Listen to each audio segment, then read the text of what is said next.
Halo Kakaks, kembali lagi bersama Kak Erni di segmen Skrim, Sejarah dan Kriminal. Di part 1 kemarin kita melihat nih, bagaimana Kusni Kasdut bertaruh nyawa sebagai pejuang kemerdekaan. Tapi apa yang terjadi saat senjata yang seharusnya melindungi rakyat justru berbalik arah karena himpitan ekonomi dan kekecewaan pasca perang? Hari ini kita masuk ke aksi-aksi Kusni Kasdut yang paling berani, pelarian yang mustahil hingga sisi spiritualnya yang menyentuh.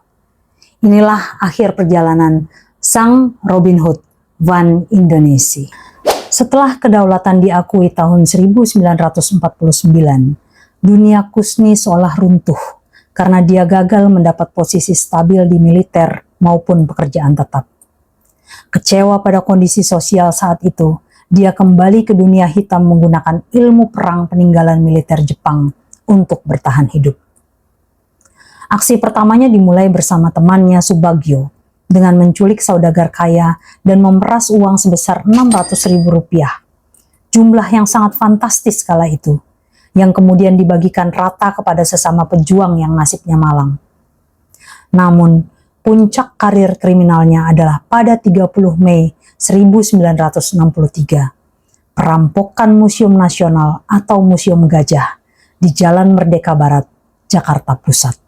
Kusni memimpin komplotan yang terdiri dari Herman, Budi, dan Sumali dengan rencana super matang. Mereka menyamar sebagai polisi berseragam dan menenteng senjata laras panjang jenis Vickers buatan Jerman dan Jepang. Modusnya sangat cerdik.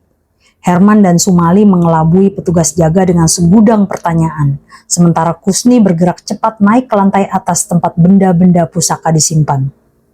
Berbekal sebuah obeng besar, dia membobol lemari pajangan perhiasan kuno dan menggondol 11 perhiasan berlian senilai 2,5 miliar rupiah. Tragisnya, dua penjaga yang curiga dan berteriak itu langsung ambruk ditusuk pisau belati milik Herman dan Sumali sebelum komplotan itu kabur menggunakan mobil jeep dan berkumpul kembali di daerah Selipi. Kusni kemudian menjual berlian tersebut secara bertahap di Surabaya melalui perantara. Dari penjualan tahap pertama senilai Rp3.250.000, pembagiannya sangat spesifik. Sang perantara mendapat Rp250.000, Kusni mengambil Rp1 juta dan sisanya sebesar Rp2 juta dikirimkan kepada Herman dan Sumali di Jakarta. Kusni bukan sekedar perampok cerdik, dia juga meninggalkan jejak darah yang dingin. Pada era 1960-an, dia bersama Bir Ali merampok dan menembak mati Ali Bajenet, seorang pengusaha Arab kaya di kawasan Arab Al-Hajiri. Kusni melepas tembakan dari atas mobil jeep saat korban baru saja keluar dari rumahnya, menyebabkan korban meninggal seketika. Meski dikenal sadis, Kusni sangat memegang prinsip loyalitas kelompok dan kode etik jagoan. Inilah alasan dia dijuluki Robin Hood Indonesia, karena hasil rampokannya sering dibagi-bagikan kepada kaum miskin, menyerupai legenda jagoan Betawi, Si Pitung. Gelar Kancil disematkan karena Kusni adalah sosok yang berani, cerdik, dan mustahil dikurung lama. Karir hukumnya sangat panjang. Dia divonis mati pertama kali tahun 1954, namun diubah oleh Pengadilan Tinggi Jakarta menjadi seumur hidup. Tapi bagi Kusni, tembok penjara hanyalah tantangan. Dia tercatat sudah 8 kali kabur dari berbagai penjara, termasuk dari Lembaga Pemasyarakatan Cipinang, Jakarta Timur. Kejatuhannya bermula saat polisi berhasil meringkus rekan-rekannya, Herman, Budi, dan Sumali di Jakarta. Melalui pengembangan intelijen, polisi mulai mengawasi perantara yang biasa membantu Kusni menjual barang jarahan di Surabaya. Saat akhirnya diringkus dan akan dibawa ke kantor polisi, Kusni melakukan aksi nekat yang luar biasa. Dia meloncat ke atas mobil pickup yang sedang melaju kencang di jalanan. Aksi kejar-kejaran ini berakhir tragis. Polisi terpaksa melepas tembakan ke arah kakinya saat dia hendak melompat turun. Kusni jatuh terguling hingga pingsan dan akhirnya divonis mati kembali pada tahun 1964. Meski sudah berstatus terpidana mati dan tengah menunggu proses grasi kepada Presiden Soeharto, insting kancilnya tidak bisa diam. Pelarian terakhirnya yang paling menggemparkan terjadi pada 10 September 1979 sekitar pukul 03.00 waktu Indonesia Barat. Kaburnya Kusni kali ini membuat gempar negara. Kapolri Letjen Polisi Awaludin Jamin sampai mengeluarkan instruksi khusus kepada seluruh jajaran kepolisian di tanah Jawa untuk memburu Kusni hidup atau mati. Kusni benar-benar menjadi public enemy number 1 saat itu. Pelarian itu berakhir 1 bulan kemudian, tepatnya 17 Oktober 1979 di sebuah persembunyian di Surabaya. Meski sudah terkepung, sisa-sisa kegarangannya sebagai prajurit belum hilang. Dia masih sempat menerjang dan melakukan perlawanan fisik kepada petugas sebelum benar-benar dilumpuhkan. Di lokasi tersebut, polisi menemukan bukti betapa berbahayanya Kusni. Sebuah senjata Vickers dengan 50 butir peluru yang siap digunakan untuk perang terakhirnya. Menjelang akhir hayatnya, di tengah keterasingan penjara dan jauh dari orang-orang yang dicintai, sisi agamis Kusni tumbuh semakin dalam. Titik baliknya adalah saat dia berkenalan dengan seorang pemuka agama Katolik di dalam sel. Melalui diskusi-diskusi yang dilakukan, ia akhirnya memutuskan untuk menjadi pengikut setia. Setelah permohonan grasinya ditolak oleh Presiden Soeharto melalui keputusan Presiden nomor 32/G tahun 1979, dia menyerah pada takdir dengan tenang.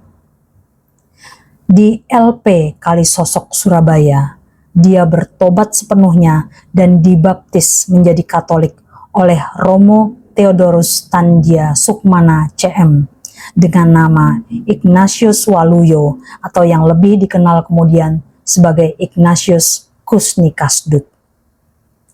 Sebagai wujud penyesalan dan cintanya pada Tuhan, dia menuangkan perasaannya dalam sebuah karya seni yang luar biasa.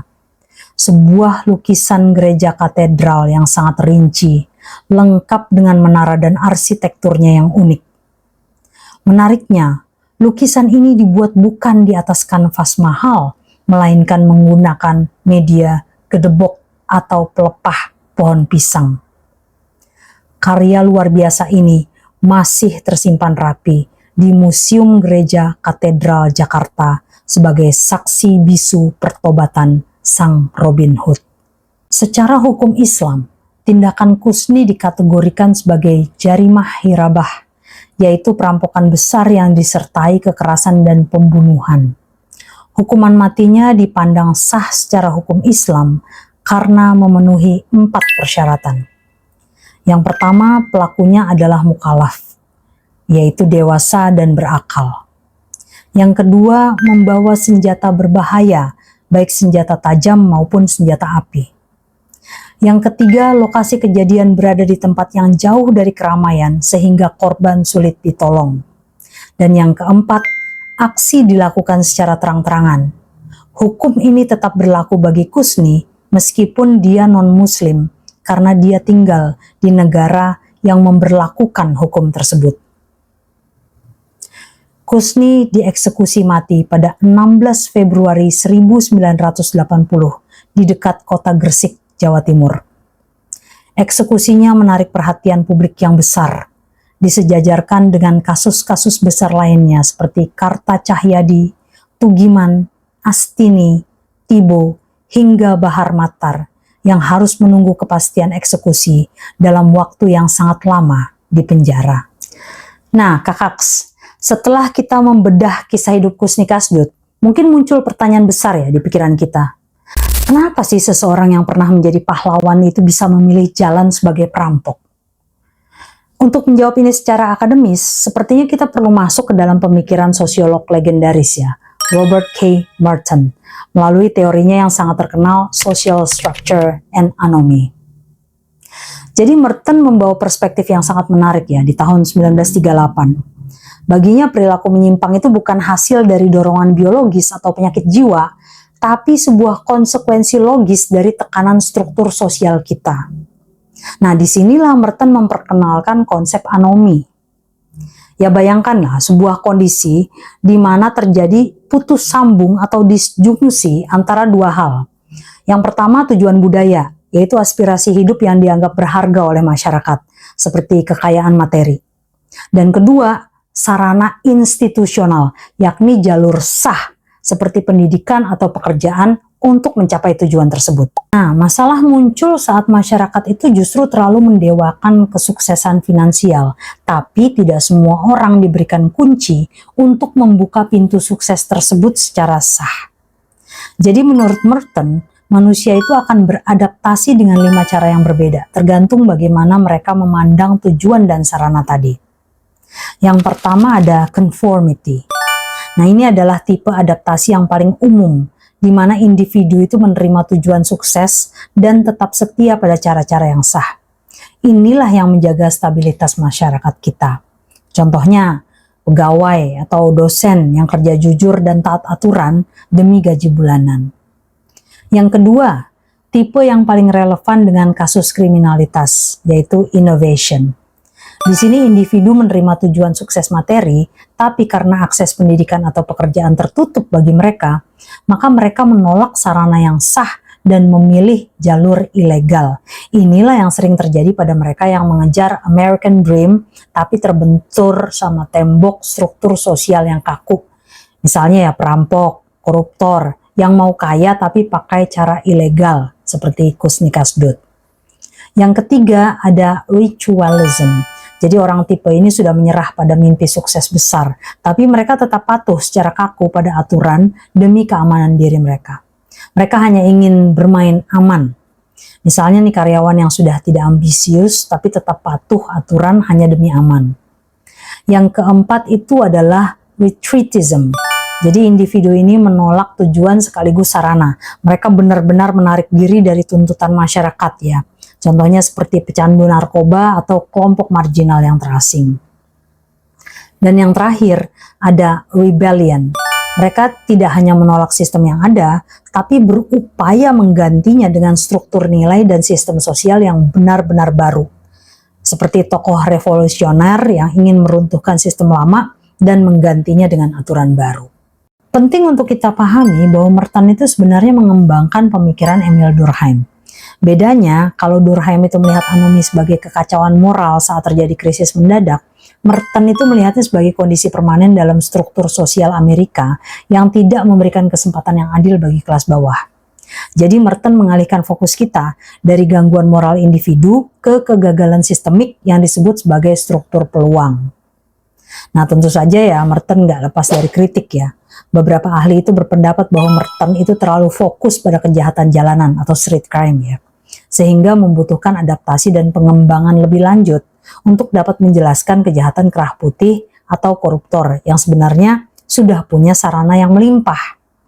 Selain itu, Merton juga dianggap berasumsi bahwa semua orang itu punya ambisi finansial yang seragam, padahal definisi sukses setiap orang itu berbeda-beda. Tapi teori ini tetap bernafas ya hingga hari ini, bahkan di era digital. Sekarang kita juga mengenal istilah reflexive anomi yang dikembangkan oleh Meshcheryakova dan Vasilenko 2023 sebagai pengembangan dari teori anomi klasik. Di era informasi yang sangat cepat ini, kebingungan itu muncul bukan hanya karena faktor ekonomi jadinya, tapi karena hilangnya norma tradisional dan beban kognitif saat kita dipaksa memilih di tengah membanjirnya informasi. Nah, setelah kita memahami kerangka berpikir Merton, sekarang coba kita lihat sosok Kusni Kasdut. Kenapa seorang patriot itu bisa bertransformasi menjadi penjahat legendaris?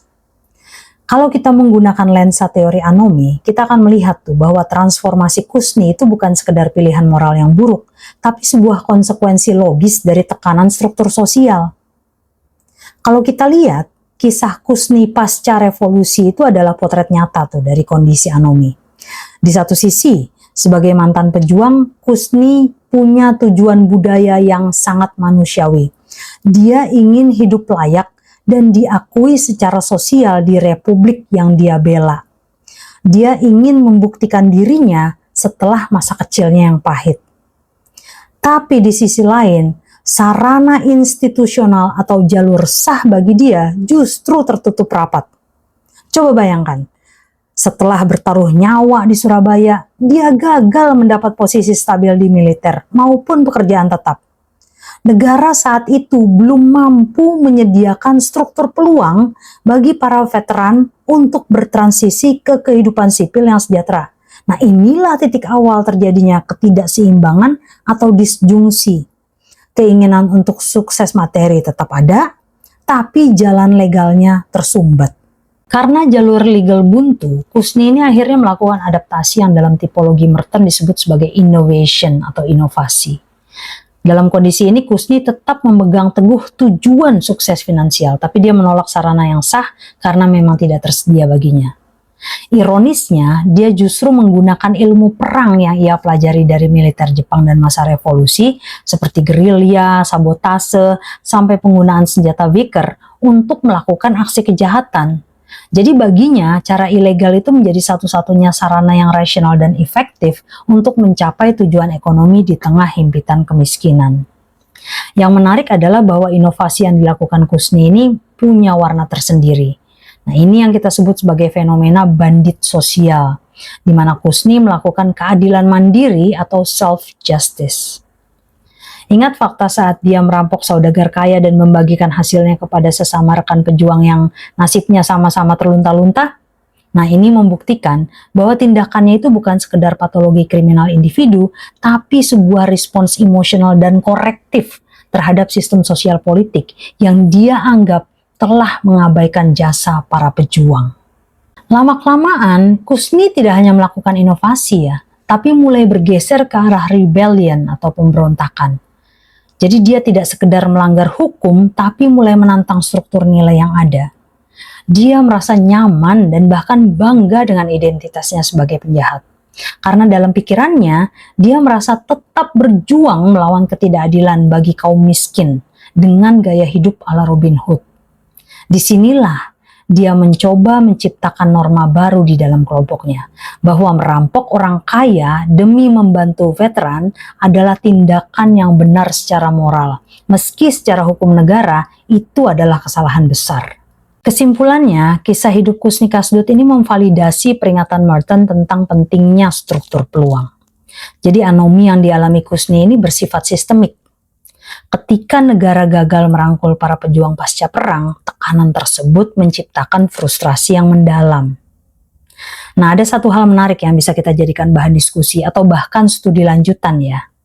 Jadi menurut Kearney, meski Merton ini tidak secara eksplisit mengatakan bahwa tipe adaptasi ini bersifat sekuensial atau berurutan, dalam kasus Kusni, Kearney melihat bahwa teori ini sepertinya justru berjalan sebagai sebuah proses evolusi identitas.